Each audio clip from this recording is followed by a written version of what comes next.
Mis amados hermanos, hoy volvemos al Catecismo Menor. Hoy nos ubicamos en la pregunta número 19. Muchas hermanas damas me lo dirían de memoria si se las digo. Díganme la pregunta 19 con respuesta y con referencias bíblicas. Y damos gracias a Dios por esa virtud que tiene esta iglesia. Pregunta 19. ¿En qué consiste la miseria del estado en que cayó el hombre? Respuesta. Todo el género humano perdió por su caída la comunión con Dios. Está bajo su ira y maldición y expuesto a todas las miserias de esta vida actual, a la muerte misma y a las penas del infierno para siempre. Y no solamente se quedó el Catecismo Menor ahí, ¿no? Sino que como vemos, somos testigos, bastantes bases bíblicas para afirmar, para hacer esta pregunta y afirmar lo que se está afirmando. ¡Wow, hermanos! ¿Y qué sentencia tan fuerte?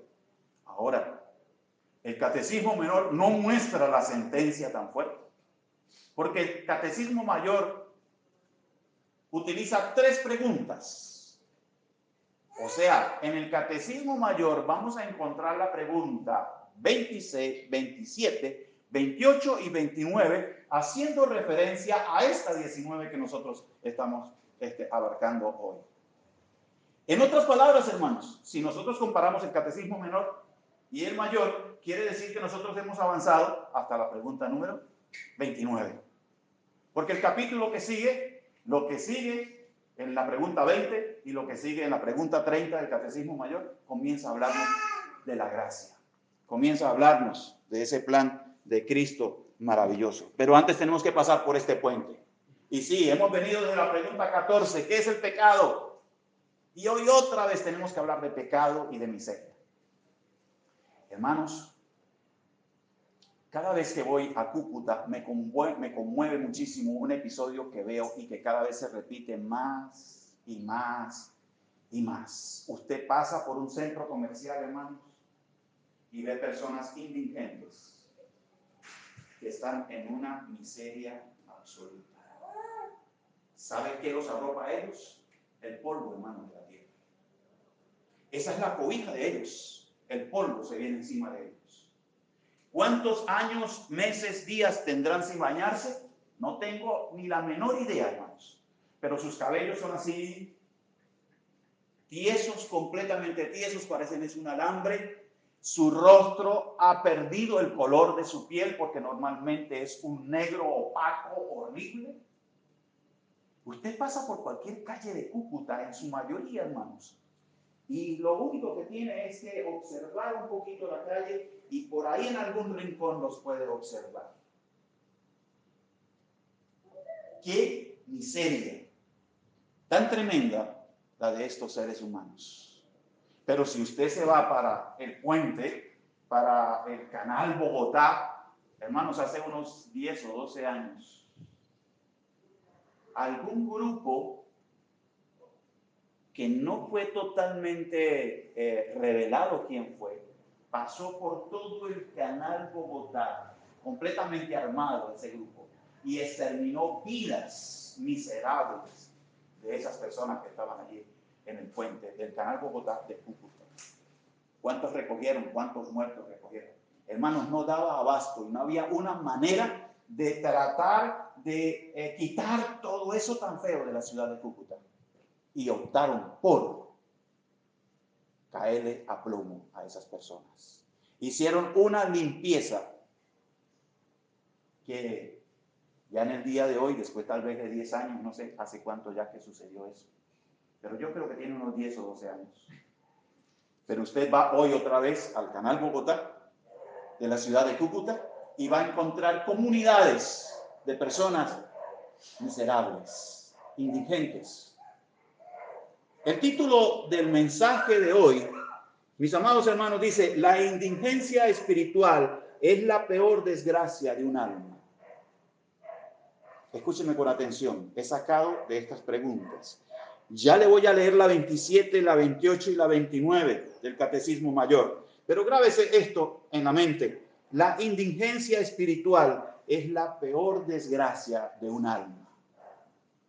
Porque esas personas, hermanos, no solamente muestran una desgracia y una miseria externa, sino que si no sucede algo milagroso, todas esas personas van al mismo lugar de condenación.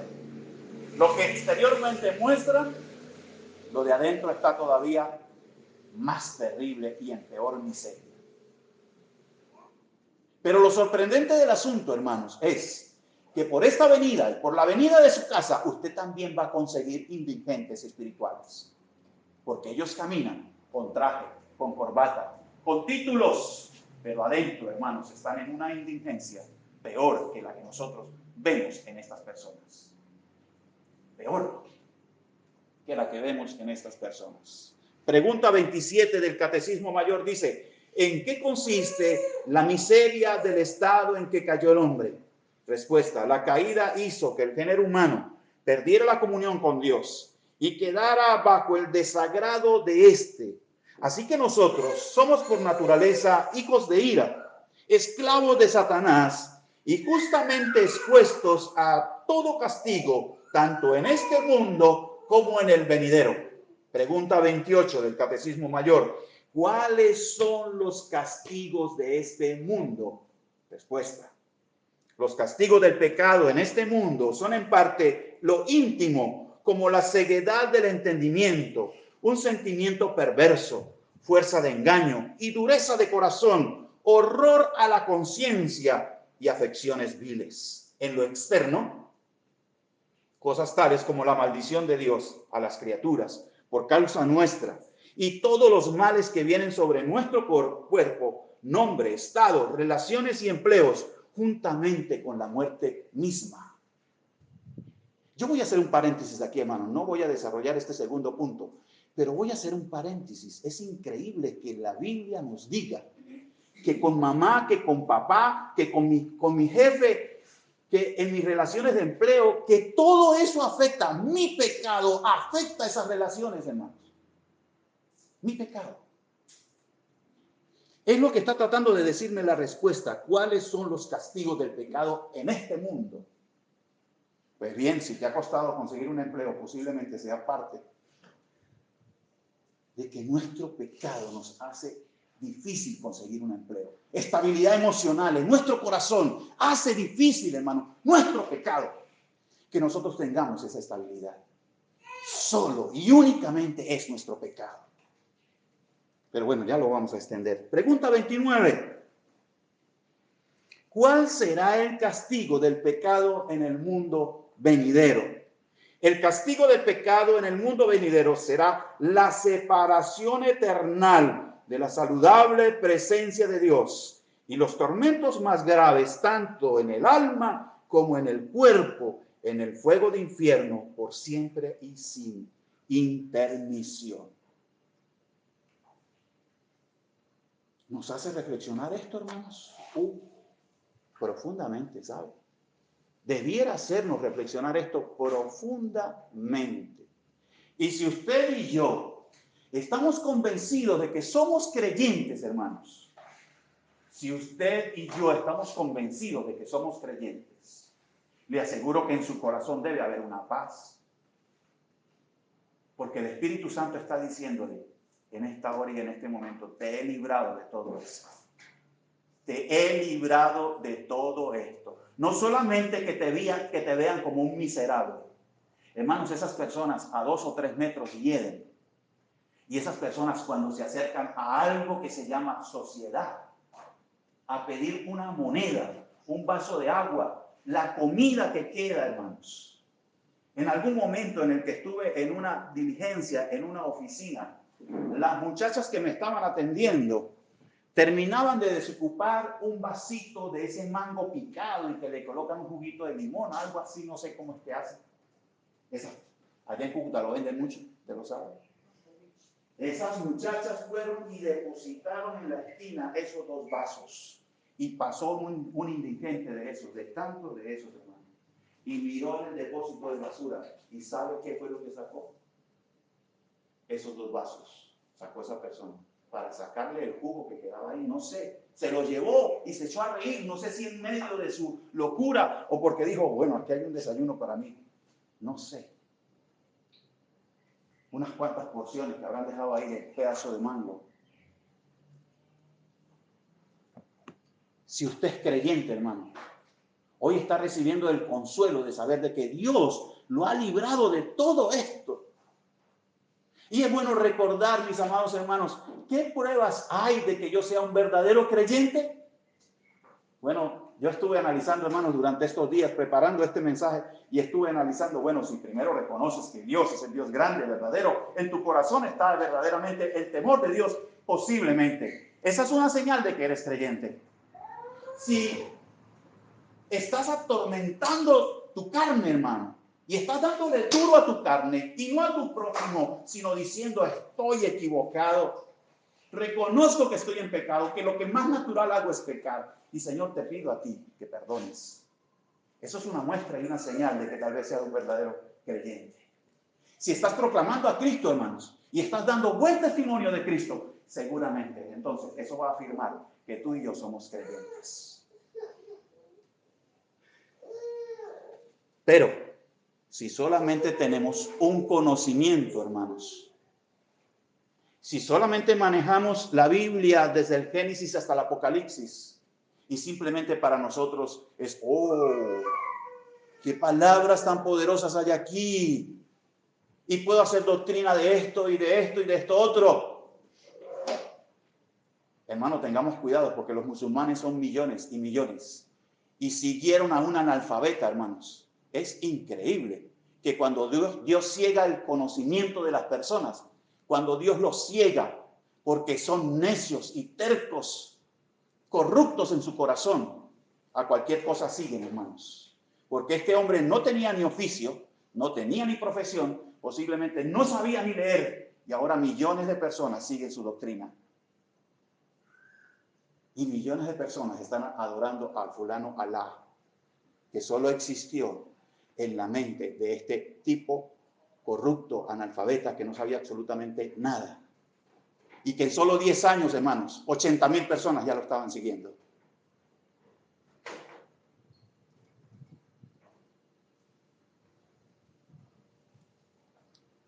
Lo que más debemos hacer en esta hora y en este día es que hoy se nos recuerde la pregunta 19 y que recordemos que esa indigencia también era nuestra.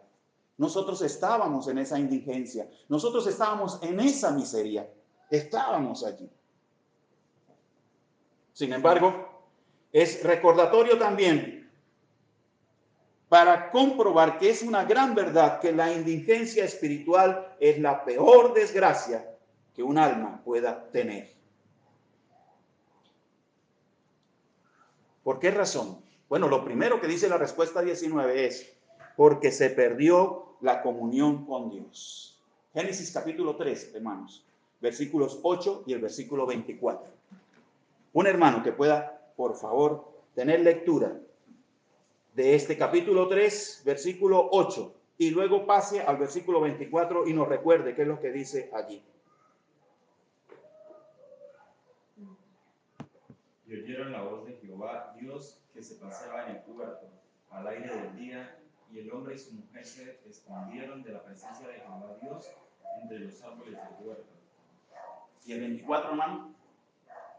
Echó pues fuera al hombre y puso al oriente del huerto de Edén querubines y una espada encendida que se revolvía por todos lados, para guardar el camino del árbol de la vida. Hermanos, este recorrido del pecado original le ha confirmado a usted, a su alma, de que este relato es histórico al 100%, que cada detalle que hay en el capítulo 3 de Génesis no es metáfora, no es una alegoría, no es un pensamiento extraño, no son cosas mitológicas, es la realidad histórica del ser humano. ¿Y cómo es de necesario recordar eso, hermanos? ¿Y cómo es necesario de que usted haga apología, defensa de la doctrina con respecto al paraíso, al pecado original y a lo que sucedió allí en el Edén? con nuestros padres, de los cuales heredamos el pecado. ¿Cuál fue la primera reacción, hermanos? ¿Cuál fue la primera reacción? ¿El versículo qué? 8, el versículo 8, ¿verdad que sí? El versículo 8. Hermanos, como sucede con el pecado tuyo y el pecado mío hoy en día, ¿verdad? Lo primero que hacemos es escondernos. Exactamente, hermano Blas. Lo primerito que sentimos es una vergüenza, escondernos de la presencia de Dios. Claro que lo primero que hicieron Adán y Eva fue cortar unas hojas y cubrirse, porque sintieron vergüenza.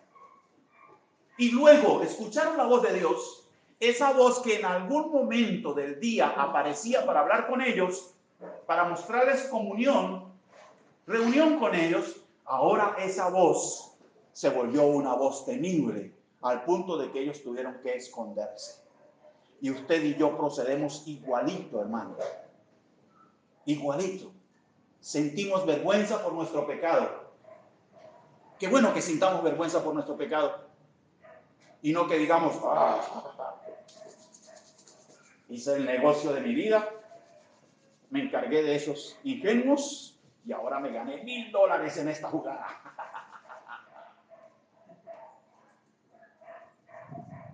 No, qué bueno es que de repente, si estamos haciendo un mal negocio, sintamos pena, hermanos, y vergüenza. En estos días le di vueltos a una señora de más. Y a los 2 minutos la señora llegó y me dijo, por favor, saque la cuenta. Lo que yo me llevé fue un queso y unos huevos. ¿Cuánto tenía que darme? Vuelva a sacar la cuenta, por favor. Y yo saqué la cuenta. 12,000 pesos le había dado de más a la señora. Me dijo, no, es que yo no. Yo con mi esposo y hablamos y dijimos, no, pero esto es demasiado dinero. Y regresaron de manera inmediata, ¿no?, a devolver lo que les sobraba a ellos. Qué bueno. Son personas nobles que constantemente vienen acá. No sabemos qué principios tengan y qué creencias tengan, pero mucho mostraron el hecho, la señora, de no esconder, sino decir, ay, está viejito ya el señor y ahora se equivoca con las cuentas.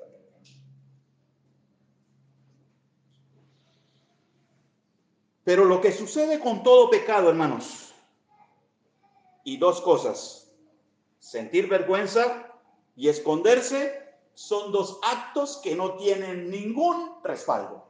Son dos actos que no tienen ninguna buena recompensa. Sentir vergüenza y esconderse no es la mejor vía para salvarnos. Es poder enfrentar la situación y poder pedir perdón.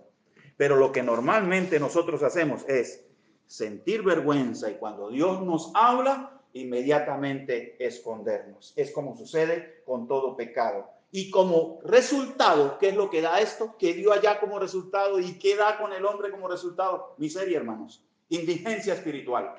Una absoluta miseria. Separados por completo de Dios.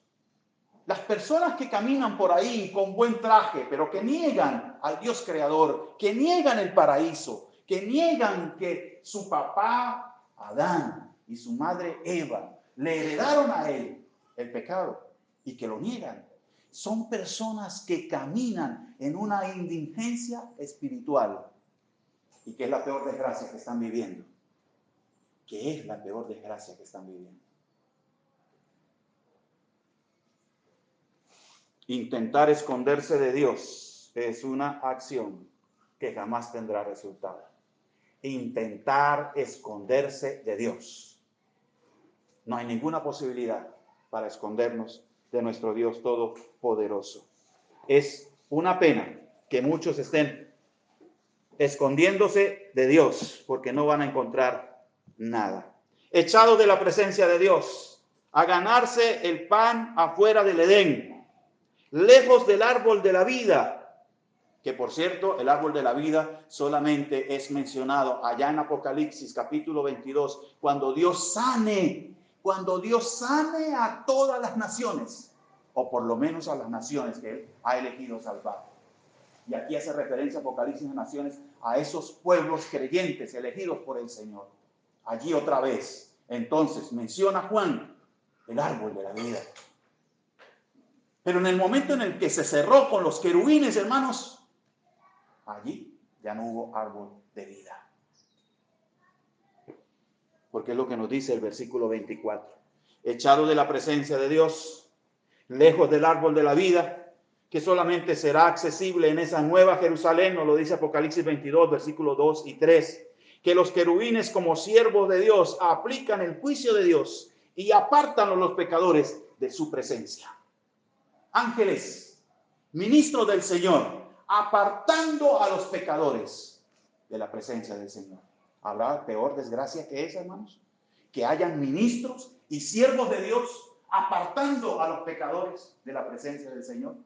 Y que usted esté ahí sentado hoy reflexionando y diciendo, Señor, gracias por Cristo. Gracias por librarme de esto. Estoy en tu presencia, Señor. Y no porque haya sido mejor que ellos, sino que por tu gracia me has salvado.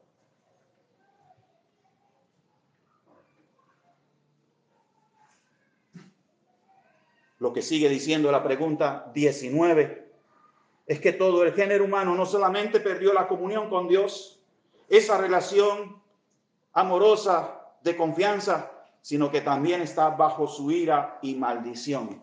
Y hermanos, esto es doctrina bíblica. Sí, la Biblia habla y da esa frase, hijos de ira. Son hijos de ira. Y usted y yo éramos nada menos y nada más en ese pasado, hijos de ira, hermanos. Usted y yo éramos también hijos de ira. Por favor, vayamos a la carta que Pablo escribe a los hermanos en Éfeso, capítulo 2, versículos 2 y 3. Después de Gálatas, hermanos, tenemos Efesios.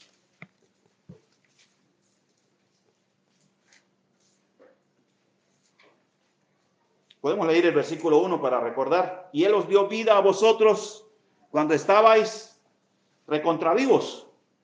¿Cómo dice su Biblia, hermanos? Cuando estábamos, igual que la de la hermana Nancy, la Biblia suya también dice así, hermanos. ¿Estábamos cómo? Muertos. Absolutamente muertos. Estábamos muertos. En vuestros delitos y pecados, versículo 2, en los cuales anduvisteis en otro tiempo, siguiendo la corriente de este mundo, conforme al príncipe de la potestad del aire, el espíritu que ahora opera en los hijos de desobediencia, entre los cuales también, leamos hermanos, a gran voz, entre los cuales también todos nosotros vivimos en otro tiempo, en los deseos de nuestra carne, haciendo la voluntad de la carne y de los pensamientos, y éramos por naturaleza hijos de la ira. Hasta ahí, hermano. ¿Cómo le parece? ¿En qué consiste la miseria del estado del hombre? En que ahora es señalado como hijo de ira. Recibe la maldición de Dios y es llamado hijo de ira. Y que toda su vida estaba en completa desobediencia, entre los cuales todos nosotros estábamos. Qué bueno que aquí el mensaje a los hermanos en Efesios está hablando allá. Ustedes estaban allá, muertos, en delitos y pecados, allá en el pasado, estaban. Este mensaje, hermanos, lo que más debe producir es gozo, alegría. Que hoy nos recuerden que estábamos allá en ese estado, pero que el hecho de que nos han sacado de ese estado no significa que hoy usted intente de repente parecerse a ese que está tirado en la calle, recibiendo la cobija del polvo, porque con eso es que se cobijan esos indigentes, hermanos, con el polvo de la tierra. Y reciben una moneda así a distancia, ¿no, hermanos? Han perdido toda la comunicación con la sociedad, esos indigentes. No hay una sola persona, no hay un solo grupo, no hay nadie que quiera acercarse a esas personas. Y los que se acercan, hermanos, es para exterminarlos. Como ese episodio que sucedió hace unos 10 o 12 años. exterminamos. Y lo que nosotros merecíamos era haber sido exterminados, hermanos. Pero allá en el otro tiempo, allá en otro tiempo, Cristo nos ha sacado de la indigencia espiritual en la que usted y yo andábamos. Eso debe consolarnos, hermano. Pero también a perseverar con nuestra responsabilidad en la gran salvación, como dice el escritor a los hebreos, en esta gran salvación que ha sido dada por Dios a cada creyente. ¿Qué significa ser hijos de ira? Bueno, que Satanás, el gobernante invisible del mundo, desde nuestra caída, esclaviza al pecador y que los convierte en hijos de desobediencia. Hijos de ira significa están completamente desobedientes, desobedecen completamente los preceptos de Dios. Es gente que no quiere, gente que no desea, gente que no puede y que no es capaz de hacer un bien que agrade a Dios. Es ese tipo de gente.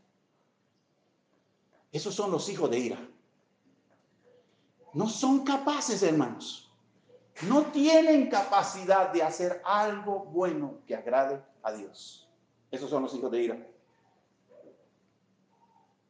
Dice el apóstol Pablo, y vivíamos está haciendo relación a una conducta, a una manera de vivir. Así vivían. Usted va a las 3 de la mañana y los consigue a esas personas ahí revolcándose en esas sábanas de tierra, hermanos. Usted va a las 12 del mediodía y posiblemente los consiga durmiendo. Usted va por ahí a las 4 de la tarde y por ahí los ve tratando de conseguir una pipa y algo y fumárselo o algo así. En un estilo de vida, una forma de vivir en completa indigencia.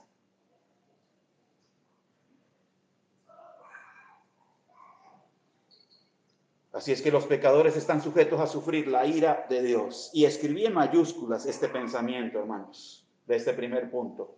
Todas las personas fuera de Cristo están gobernadas por Satanás, motivadas por su carnalidad y definitivamente malditas por Dios. Hebreos capítulo 2, versículo 15. Leamos este texto bíblico.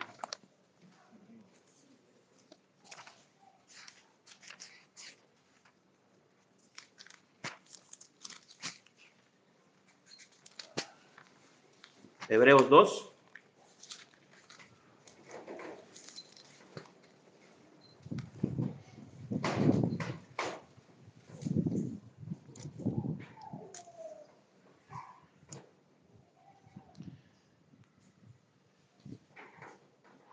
Y librar a todos los que por el temor de la muerte estaban durante toda la vida sujetos a servidumbre. Y librar a todos los que por el temor de la muerte estaban durante toda la vida sujetos a servidumbre. Aquí está haciendo referencia, hermanos.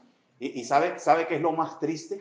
Y ahorita vamos a verlo cuando veamos en el segundo punto los castigos de esta vida. Porque este texto me da entonces pie para entrar al segundo punto. Los castigos en esta vida. No solamente el catecismo humano no solamente nos muestra la miseria y la indigencia espiritual de todos los pecadores, sino que nos plantea y nos dice los castigos en esta vida y los castigos de la vida por venir. Hay gente, hermanos, que le tiene un pavor a la muerte. El tema muerte ni siquiera se acepta en la sala de conversación con ellos. ¿Usted conoce a alguna persona como esa? Yo tengo un familiar muy cercano que no quiere que le hablen de la muerte, hermanos. Y hay mucha gente así, con ese mito de que la muerte. Bueno, es que en realidad la muerte no es lo natural, hermanos. El Dios que ha dado vida siempre prometió vida. Producto de nuestra desobediencia y nuestro pecado, apareció esa figura y apareció eso que sucede con todos nosotros, la muerte. Pero ni siquiera tiene relación con todo lo creado por Dios. Y por eso dio el árbol de la vida, que ahora está guardado.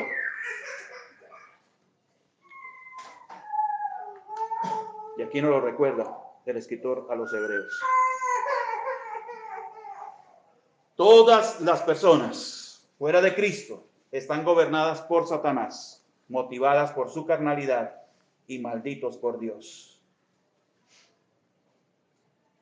Y no solamente esos, no solamente viven en esa indigencia, sino que también reciben castigo. Y los primeros castigos, entonces, son en esta vida. Los castigos para estos pecadores. Como dice la pregunta 28. ¿Cuáles son los castigos del pecado en este mundo? El Catecismo Mayor formula esta pregunta y nos regala esta respuesta. ¿Cuáles son los castigos del pecado en este mundo? Los castigos del pecado en este mundo son, en parte, en lo íntimo. Está haciendo referencia aquí, hermanos, a esta primera frase, me detengo para decir, hay pecados en lo íntimo, que están relacionados con nuestra parte íntima. Ahí hay pecados, ahí hay castigos, perdón, de parte de Dios. Y hay castigos que son externos. Cuando dice aquí la confesión, entonces, los castigos del pecado en este mundo son en parte en lo íntimo. ¿Y qué cosas son el castigo de Dios en lo íntimo? Lo primero que dice como respuesta es como la ceguedad del entendimiento. Como la ceguedad del entendimiento. En algunas conversaciones últimamente con mi hijo, hemos tenido ciertas conversaciones en donde mi hijo llega y dice, yo no entiendo. Yo no entiendo. ¿Cómo es que está tan clara la Biblia y ellos no entienden? ¿Cómo es que lo dice Dios en su palabra tan claro y ellos no lo entienden? Hermano, ¿sabe qué es lo más profundo todavía de esto? Es que sí entienden, pero se niegan a aceptarlo. No es que exactamente no lo entiendan, sino que es que ellos se niegan a aceptarlo. Y ya esa es una forma como Dios les va a juzgar. Y leamos algunos textos para todavía tener más entendimiento con respecto a este castigo íntimo. Hay una ceguera. Hermanos, uno de los primeros ejemplos es, y Jehová endureció el corazón, ¿de quién? De Faraón. Y los arminianos y tal vez otros movimientos evangélicos dirán, ¡ay, qué Dios tan cruel! O algunos ateos, agarró a ese pobre hombre porque tenía algo de poder y le endureció su corazón. No, es que las obras de Faraón llevaron a Dios a la determinación de endurecer su corazón, de cegarle su conocimiento, hermanos.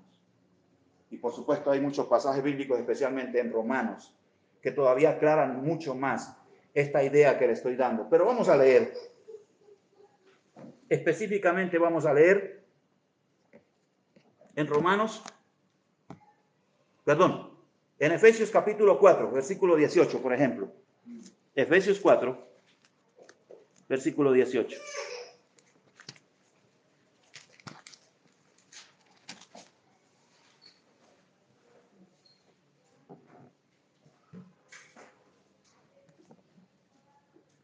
Versículo 17 dice, esto pues digo y requiero en el Señor que ya no andéis como los otros gentiles, que andan en la vanidad de su mente. Mire, hermanos, ¿y cuál es la idea aquí de Pablo? Andan en la vanidad de su mente. Yo no necesito que me deje ese mensaje, yo ya me lo sé. Yo ya me sé los mensajes, yo ya sé, yo ya tengo conocimiento, yo ya sé lo que tengo, yo ya sé cuál es la doctrina que yo tengo. No vengas aquí a cambiarme mi doctrina. En algún momento una persona que respeto mucho llegó y me dijo, ¿qué quieres hacer con eso conmigo? Mire, le tengo este libro acá, por favor, léalo. ¿Qué quieres hacer? ¿Me quieres cambiar mi doctrina? Y yo le dije, no, léalo. Solo léalo. Yo creo que no lo leyó nunca. Yo se lo regalé, le regalé varios. Bueno, no era tan costoso regalarlo, ¿no? Era un pendrive y decirle, colóquelo ahí en su computadora y léalo cuando usted pueda. Versículo 18. Teniendo el entendimiento entenebrecido, ajenos de la vida de Dios, por la ignorancia que en ellos hay, por la dureza de su corazón.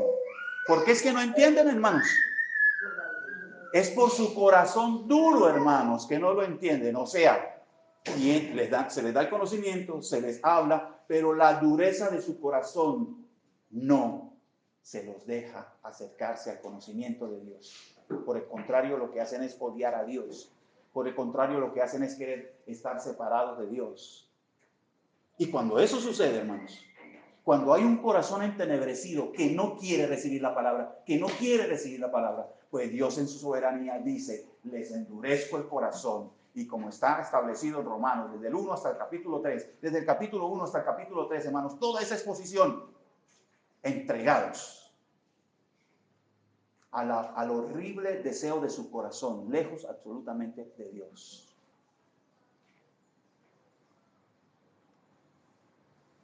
Leamos también en esta misma idea de este castigo en lo íntimo. En lo íntimo estamos analizando el castigo que viene para estos pecadores, para estos indigentes espirituales que no quieren recibir la palabra del Señor, que aunque la escuchan como un mensaje de salvación, la repelen, la separan y odian esa palabra.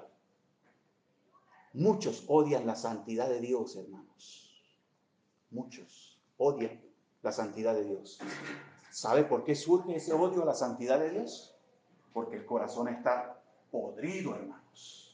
Y cuando ven el otro extremo, su orgullo, su egoísmo, no quieren aceptar esa santidad, no la aceptan. Y entonces su corazón se hace todavía más podrido. Segunda carta a Tesalonicenses, capítulo 12, hermanos. Ubíquese allí, versículo 8 al 12. Segunda a Tesalonicenses.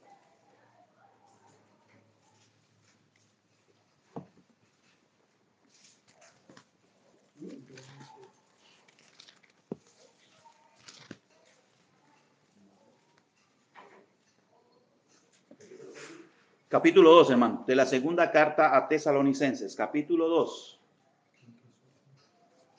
Versículo 8 en adelante, podemos leer para ir avanzando. Tal vez sería bueno que usted estudiara en su casa, con su familia, todo el capítulo 2 de Tesalonicenses. Y entonces, dice el versículo 8, y entonces se manifestará aquel inicuo, a quien el Señor matará con el espíritu de su boca, y destruirá con el resplandor de su venida. Inicuo cuyo advenimiento es por obra de Satanás, con gran poder y señales, prodigios mentirosos, y con todo engaño de iniquidad para los que se pierden, por cuanto no recibieron el amor de la verdad para ser salvos. Por esto Dios, hermanos, ¿qué es lo que hace Dios con estos corazones duros? ¿Qué es lo que hace Dios entonces? Por esto Dios les envía un poder engañoso para que crean la mentira. Hermanos, van a vivir en una indigencia espiritual en donde habrá solamente mentiras, y con esas mentiras se van a sostener todas estas personas indigentes. Es la sentencia de Dios. Es el castigo en lo íntimo de sus almas. Ya no verán luz de verdad. Y cuando se les acerque la luz de la verdad, van a decir, prefiero irme con Mahoma. Hermano, de verdad es sorprendente que la terquedad del ser humano. Estudie la biografía de Mahoma, hermanos. ¿Quién era ese señor? Los más acertados de la historia dicen que no sabía ni leer ni escribir. Que aprovechó a una mujer rica, se casó con ella y empezó a hacer comercio. Y luego supuestamente a sus primeros seguidores les dijo que había empezado a recibir visiones, hermanos. Y todos esos ciegos espirituales indigentes se fueron detrás de él.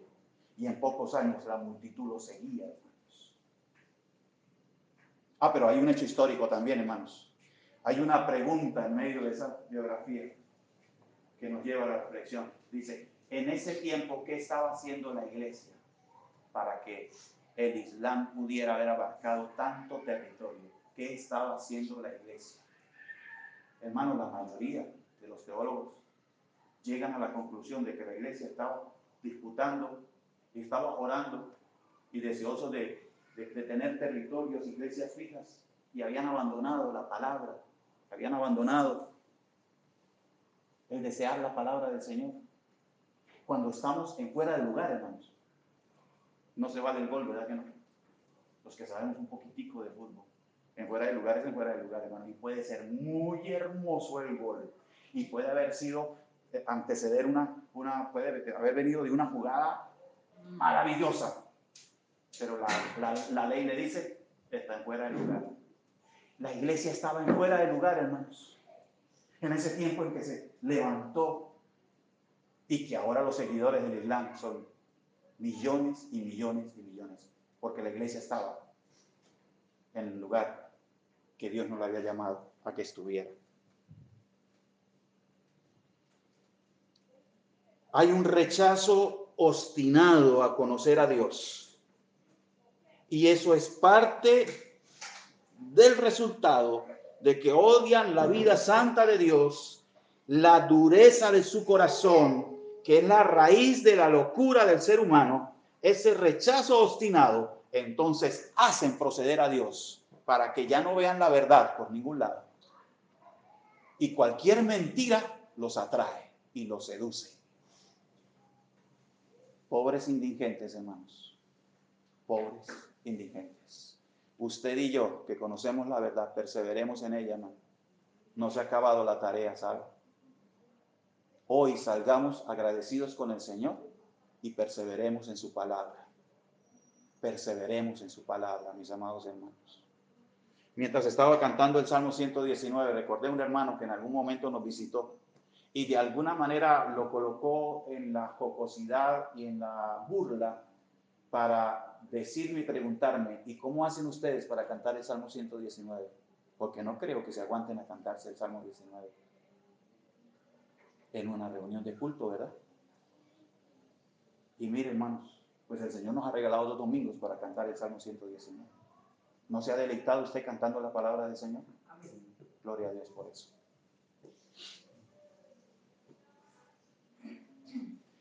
No solamente hay una ceguera, sino que también nos lleva la respuesta a hablar de un sentimiento perverso en esos indigentes espirituales. Romanos capítulo 1, y solamente por cuestión de tiempo, hermanos, leamos apenas 2 versículos. Carta a los Romanos. Me hace falta el tercer punto. Carta a los Romanos, capítulo 1, versículo 25 al 28 pudiera ser.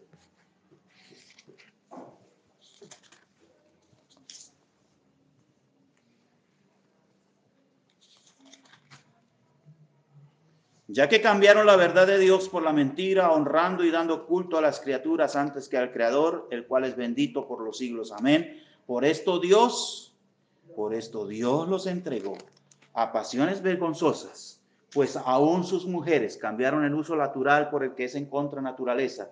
Y de igual modo también los hombres, dejando el uso natural de la mujer, se encendieron en su lascivia unos con otros, cometiendo hechos vergonzosos, hombres con hombres, y recibiendo en sí mismos la retribución debida a su extravío, o sea, el castigo. Y como ellos no aprobaron tener en cuenta a Dios, Dios los entregó a una mente reprobada para hacer cosas que no convienen. Y acudo a la frase del hijo mío de estos últimos días. ¿Cómo si está tan clarito y no entienden? Hermanos, más claro este pasaje para hablar del castigo que Dios le da a esta gente de duro corazón, a esta gente que anda en indigencia espiritual.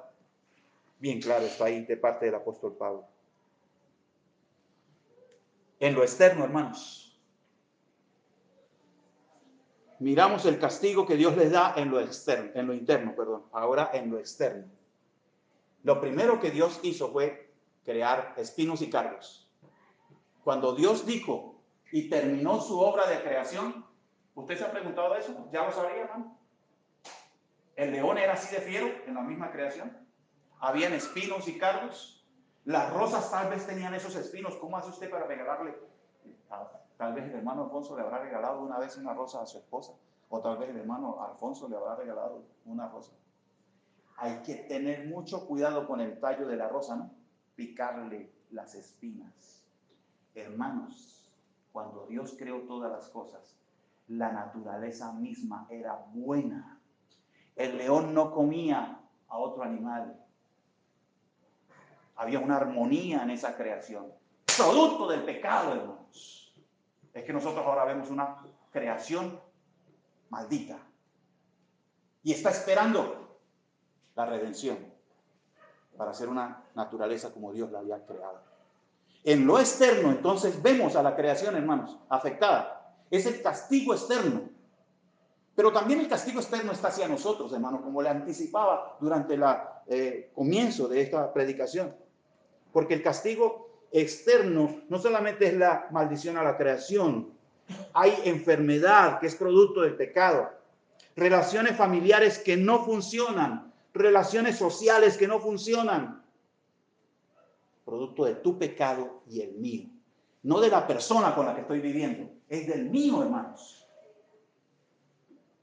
Si yo no puedo vivir con mi esposa correctamente, yo no puedo culparla a ella. Es mi pecado que me evita estar en mejor armonía con mi esposa. Es así como tengo que verlo, hermanos. Es así como tengo que verlo. Porque es así como lo dice la Biblia. Por cierto, vuelvo a repetir el contenido de la pregunta 28 para que estemos más claros en los castigos externos. ¿Cuáles son los castigos del pecado en este mundo? Los castigos del pecado en este mundo son en parte lo íntimo, ya lo desarrollamos.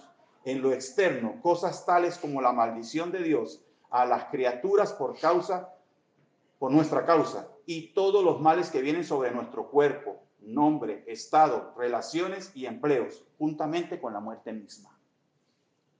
Los castigos externos, hermanos, no solamente son de muerte física, afecta todo, hermanos. Nuestro pecado, nuestro castigo, nuestra miseria. Por seguir pecando, hermanos, por seguir pecando, tenemos estas dificultades. Y el indigente espiritual, pues todavía peor. Cuando ellos reciben una obra de la naturaleza que Dios les manda al mar que se salga y que nosotros lo llamamos tsunami. Bueno, esa es un castigo que Dios está mandando. Hay gente atea o gente de otro tipo de religión que llega y dice, Satanás está suelto. Mire todo lo que está haciendo Satanás. Y todos echándole la culpa a ese ser, ¿no? Que es malvado, que está sentenciado. Claro que sí es malo, pero no todas las culpas son de él. No. Hay que mirar primero aquí. Es mi pecado. Y la manera para que se acabaran todas estas megas conciertos y todo este tipo de megas campañas evangelísticas que estaban haciendo de todos estos predicadores famosos, la única manera para detenerla fue que Dios mandara la pandemia, hermanos. Pero ¿cómo estaban de desatados toda esta gente? Todos estos personajes. Y tal vez llegue a su mente y a la mía toda esta cantidad de personajes, organizando todas esas megas campañas evangelísticas en donde solamente estaban buscando su poder adquisitivo. En lo externo, todos esos son los castigos, hermanos, que Dios manda. Todos esos son los castigos que Dios manda. Y finalmente, mis amados hermanos, el castigo en el mundo venidero. Ayúdeme con algunas porciones bíblicas porque no tengo palabras para describir el castigo venidero. Dejemos que la palabra de Dios nos hable y aquí concluimos. Vayamos, por ejemplo, a Marcos 9:43. ¿Qué nos dice? El castigo venidero para todos los indigentes espirituales. Marcos, capítulo 9, versículo 43.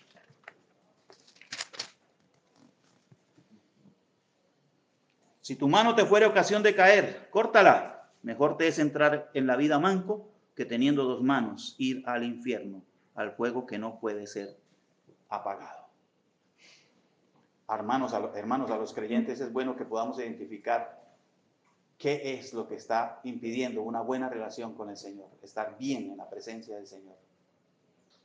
Y usa este lenguaje hipérbole, ¿no? De que la sentencia está allá al infierno y que es preferible que si hay algo que te está dominando, quítalo de ahí, y que si ese algo es parte de tu cuerpo, córtalo, porque es mejor entrar manco, ciego, al cielo y no recibir la sentencia. El castigo venidero es el infierno. Pero hay más pasajes que todavía aclaran el castigo venidero, hermanos. Lucas 16:24. Lucas capítulo 16, versículo 24.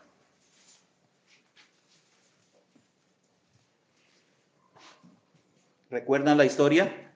No es parábola, hermanos, también es historia. El que quiera contarle y decirle que el rico y Lázaro es una parábola, no, hermano, hay muchísimas pruebas de que es una historia. Versículo 24, entonces él, dando voces, ¿quién? El rico, dijo, Padre Abraham, ten misericordia de mí y envía a Lázaro para que moje la punta de su dedo en agua y refresque mi lengua, porque estoy atormentado en esta llama. No habrá descanso, hermanos. El castigo venidero no tendrá descanso. Usted conoce un poco de la historia. ¿Cuál fue la respuesta? No, ya estás allá.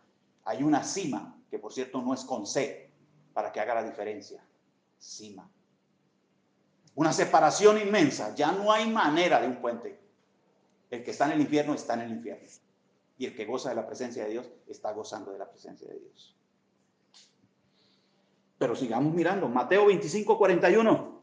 El castigo venidero. Cuán agradecidos debemos estar con el Señor, hermanos, de que nos haya salvado de esto.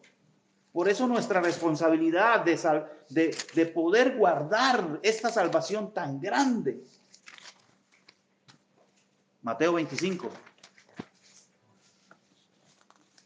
el versículo 41. Entonces dirá quién, el Señor Jesucristo. También a los de la izquierda, apartados de mí, malditos al fuego eterno, preparado para el diablo y sus ángeles. Vuelvo a repetir la frase de mi hijo. No sabía que iba a decirlo, ni siquiera lo escribí aquí. ¿Cómo no entienden si está claro? Hermanos, Dios los ha entregado a eso. Su duro corazón no les deja entender lo entendible. Su duro corazón recibe el castigo de que no entiendan. Pero hay más pasajes, disculpe que no quiera terminar todavía. Un último pasaje. Juan 3:36.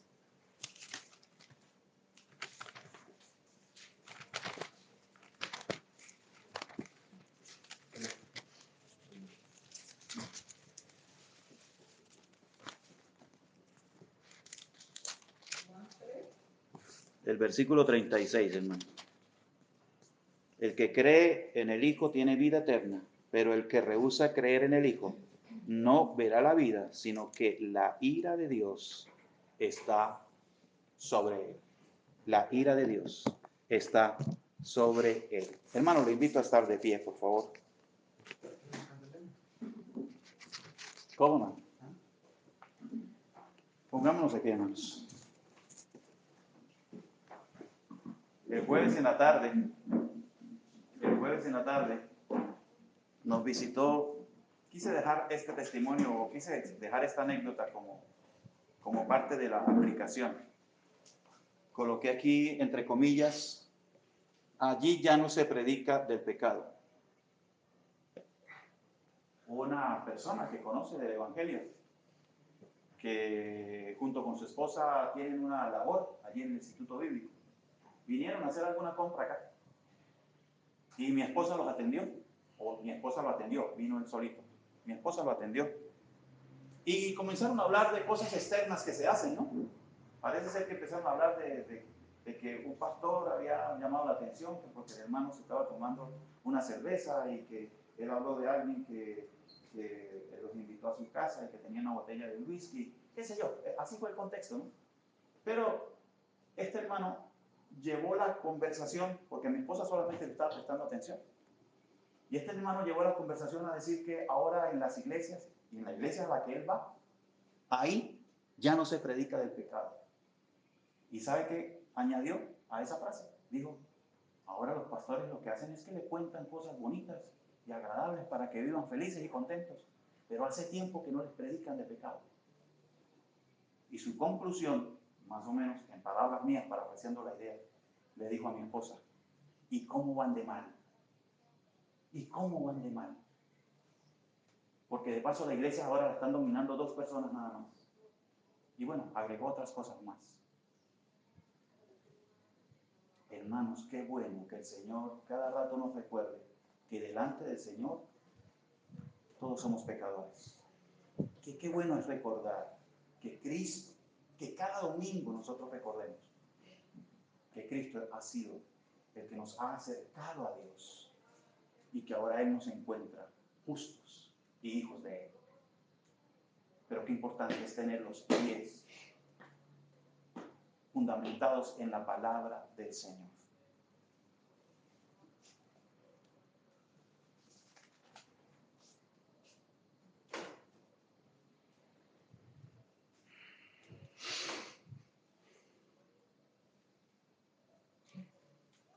Porque ellos mismos cuentan de nosotros la manera en que nos recibisteis y cómo os convertisteis de los ídolos a Dios para servir al Dios vivo y verdadero y esperar de los cielos a su Hijo, al cual resucitó de los muertos, a Jesús, quien nos libra de la ira venidera. Hermanos, si usted está de este lado de los creyentes, este es un consuelo para usted. Más que desalentarse por el mensaje y por el contenido del mensaje de hoy. Si usted está en este lado de los hijos de Dios, entonces aguarde a Cristo. Él vendrá de los cielos por usted y por mí y nos ha salvado de todo este recorrido que hemos titulado hoy, que la indigencia espiritual es la peor desgracia para el alma. Y Dios lo ha librado a usted de esa indigencia, no solamente externa, sino íntima. ¿Y sabe qué? Usted y yo no merecíamos. Y no lo merecíamos, hermano. Y no había manera de alcanzar este estado de salvación y de aguardar a Cristo en su segunda venida. Alabemos y glorifiquemos a Dios y enderecemos lo que tengamos que enderezar, hermanos, en el nombre del Señor.